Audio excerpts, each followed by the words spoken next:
ఓం శ్రీ గణేశ శారద మాతృశ్రీ గురుభ్యో నమ. ఆదిత్యాయ చ సోమాయ మంగళాయ బుధాయ చ గురుశుక్ర శనిభ్యశ్చ రాహవే కేతువే నమ. మిత్రులారా, ఈరోజు మనం ధనురాశి వారి మార్చి 2026 తాలూకు మాస ఫలాలను తెలుసుకోబోతున్నాము. ధనుస్సు అంటే మూల 1, 2, 3, 4 పాదాల వారు, పూర్వాషాఢ 1, 2, 3, 4 పాదాల వారు, ఉత్తరాషాఢ 1వ పాదం వారు, వీరందరూ కూడా ధనురాశి కిందకి వస్తారు. ఈ ధనురాశి వారికి ఈ నెలలో మొదట్లో ఎలా ఉందో చూద్దాం. ఈ నెల 1వ తారీఖు నుంచి 10వ తారీఖు వరకు ధనురాశి వారికి ఎలా ఉంది. వీరికి ధనురాశి నుంచి తృతీయంలో రాహు రజితమూర్తిగా ఉన్నాడు, కుజ రవి బుధులు ఉన్నారు. ఇందులో బుధుడు నెగిటివ్ ఫలితాలు ఇస్తుండగా రవి కుజులు పాజిటివ్ రిజల్ట్ ఇవ్వబోతున్నారు. చతుర్థంలో శని లోహ మూర్తిగా ఉన్నాడు. అందువలన శని అర్ధాష్టమ శని నెగిటివ్ ఫలితాలు ఇవ్వబోతుండగా శుక్రుడు శుభ ఫలితాలు ఇవ్వబోతున్నాడు. సప్తమం ఉన్నటువంటి గురుడు లోహమూర్తి అయినప్పటికీ ప్రస్తుతానికి వక్రించినప్పటికీ 11వ తారీఖు నుంచి మార్చి 11వ తారీఖు నుంచి గురువు మరింత బెటర్గా ఫలితాలు ఇవ్వబోతున్నాడు. అదేవిధంగా కేతువు రజతమూర్తిగా భాగ్యంలో ఉన్నాడు 9వ స్థానంలో. ఓవరాల్గా కనుక చూసినట్లయితే ఈ 8 గ్రహాలకు గాను 6 గ్రహాలు అంటే ఎక్సెప్ట్ శని అని బుధుడు తప్ప మిగిలిన గ్రహాలన్నీ అత్యంత అనుకూలమైనటువంటి స్థితిలో ఉన్నాయి అని చెప్పి బరాడ్గా చెప్పుకోవచ్చు. ఒక్కొక్క గ్రహం గురించి మనం ఓల్డెస్ట్ అంటే ఎక్కువ కాలం ఉండే ప్లానెట్ గురించి తక్కువ కాలం ఉండే ప్లానెట్ వరకు వరుసగా చెప్పుకుంటూ వెళ్ళాం. మొదట శని భగవానుడు చతుర్థంలో లోహమూర్తిగా ఉన్నాడు. ఈయన వలన 4th హౌస్ అంటే మాతృస్థానం, అదేవిధంగా స్వస్థానం అంటే మనకి నేటివ్ అన్నమాట. మొదటగా శని భగవానుడు, ఈ శని భగవానుడు చతుర్థంలో ఉన్నాడు. చతుర్థం మాతృస్థానము, గృహస్థానం కూడాను, అలాగే నేటివ్ ప్లేస్ను కూడా ఇండికేట్ చేస్తుంటుంది శని చతుర్థం.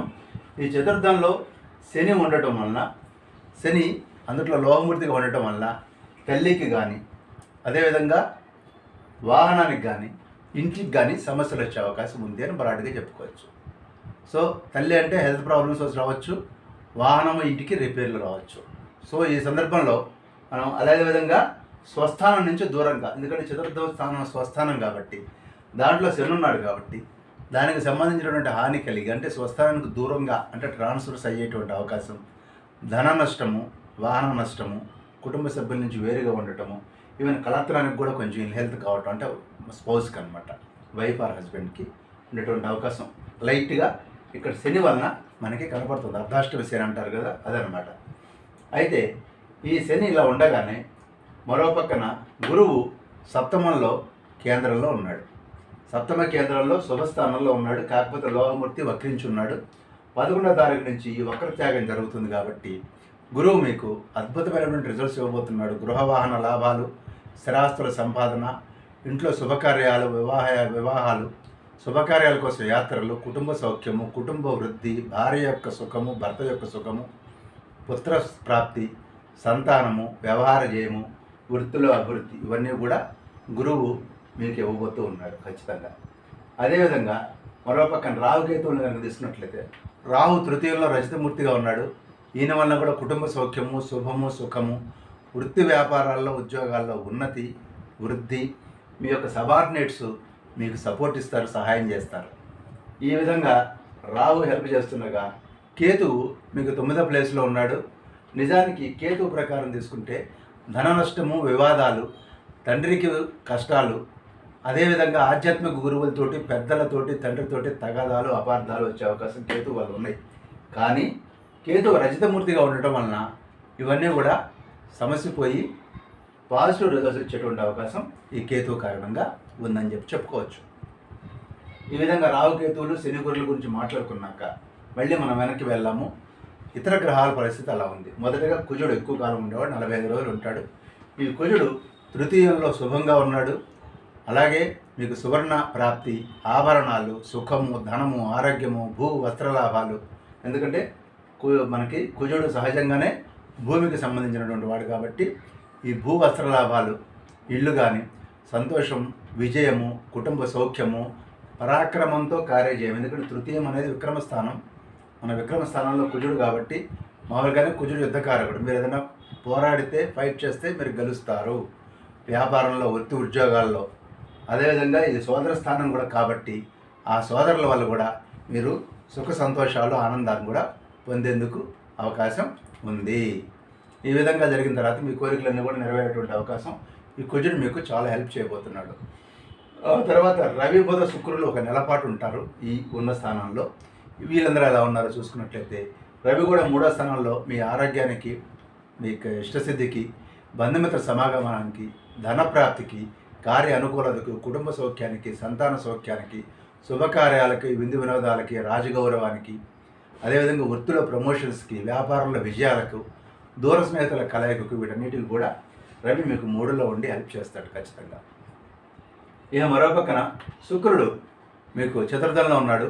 ఇందాక చతుర్థంలో శని మీకు మాతృస్థానాన్ని, వాహనాన్ని, ఇంటికి కొంత ఇబ్బంది కలిగిస్తాడని చెప్పిన దాంట్లో శుక్రుడు మీకు ఇక్కడ సపోర్టింగ్గా ఉన్నాడు. శుక్రుడు, శని కూడా ఫ్రెండ్స్ మోరవరు. ఈయన శుక్రుడు శుభాన్ని, సుఖాన్ని, వాహన సౌఖ్యాన్ని, విలాసవంతమైనటువంటి చదివింపులు, వస్తువులు, వస్త్రాలు, అంటే ఎవరైనా వచ్చేటప్పుడు వాళ్ళు రకరకాల వస్తువులు, లగ్జూరియస్ ఐటమ్స్, అదేవిధంగా వస్త్రాల సంపాదన, స్నేహితుల వృద్ధి, మిత్ర లాభము, కళత్ర మిత్రులతో కలిసి టూర్కి వెళ్తారు మీరు. అంటే స్పోర్ట్స్ తోటి, ఫ్రెండ్స్ తోటి, ఫ్యామిలీ మెంబర్స్ తోటి కలిసి టూర్లు వెళ్ళొచ్చు. చింతలు లేని కుటుంబం, సుఖమైనటువంటి ప్రయాణం, ఇవన్నీ కూడా శుక్రుడు మీకు చతుర్థంలో ఉండి ఇవ్వబోతూ ఉన్నాడు. ఇక బుధుడు అక్కడే కాస్త నేను చెప్పినట్టుగా కొంత నెగిటివ్, మీ బాసెస్ కొంచెం విసుక్కునే అవకాశం ఉంది. మీ కజిన్స్ తోటి, సోదరులతోటి కొంత సమస్యలు వచ్చే అవకాశం ఉంది. నిజానికి 3లో ఉన్నటువంటి ఈ కుజుడు కారణంగా మీకు పాజిటివ్ రిజల్ట్స్ బ్రదర్స్, సిస్టర్స్ తోటి ఉంటే, ఇక్కడ బుధుడు కారణంగా అవే కొంత నెగిటివ్ అయ్యేటువంటి అవకాశం ఉంది. కాకపోతే మిగతా గ్రహాలు 3లో స్ట్రాంగ్గా ఉన్నారు. రాహు, కుజుడు, రవి స్ట్రాంగ్గా ఉన్నారు కాబట్టి బుధుడు ఇచ్చే నెగిటివ్ ఫలితాలను కొంత నలిఫై చేస్తారు. బంధు విరోధము, మిత్రుల వల్ల కష్టాలు, అదేవిధంగా అశుభ కార్యాలు, మిత్రుల వలన కష్టాలు, అశుభ కార్యాలు, అదేవిధంగా మీ బాసెస్ తోటి కొంత ఇబ్బందికరమైన పరిస్థితి, వాళ్ళు మిమ్మల్ని క్రిటిసైజ్ చేసే అవకాశం కూడా ఈ బుధుడు 3లో ఉండటం వల్ల ఉంది. సో ఓవరాల్గా కనుక మనం తీసుకున్నట్లయితే మోరార్లెస్ రాహు, కేతువు, గురువు, రవి, కుజుడు, శుక్రుడు అంటే దాదాపు 6 గ్రహాలు మీకు అనుకూలంగా ఉండగా శని, బుధులు మీకు వ్యతిరేకంగా పనిచేస్తున్నారు. ఇదే 10వ తారీఖు వచ్చేసరికల్లా రవి కూడా నెగిటివ్గా చేరుతున్నాడు. రవి వలన ఆయన కూడా 4థ్లోకి వస్తున్నాడు శనితో పాటు. అందువలన కొంత ఖర్చులు ఇవన్నీ కూడా ఉండేటువంటి అవకాశం ఉంది. ఓకే, సో ఈ ఖర్చులతో దేనివల్ల ఉంటాయి అంటే నేను చెప్పాను కదా ఇందాక, గృహం కోసం, వాహనం కోసం, తల్లి కోసం, హెల్త్ కోసం, వీటి కోసం అని చెప్పని కూడా ఈ రవి కొంత ఖర్చులు పెట్టిస్తాడు. ఇంట్లో మీ స్పోర్ట్స్ తోటి కూడా చిన్న చిన్న మాట పట్టింపులు వచ్చేటువంటి అవకాశం ఉంది. ప్రయాణాల్లో కూడా కొన్ని ఇబ్బందులు వచ్చేటువంటి అవకాశం ఉంది. అకాలమైనటువంటి భోజనం, నిద్ర సరిగ్గా లేకపోవడం లాంటివి కూడా ఈ రవి 4లో ఉండటం వల్ల ఉంది. 26వ తారీఖు శుక్రుడు మేషంలోకి వెళ్తున్నాడు, పంచమంలోకి. తద్వారా ఆ శుక్రుడు మీకు చాలా శుభ ఫలితాలు ఇవ్వబోతూ ఉన్నాడు.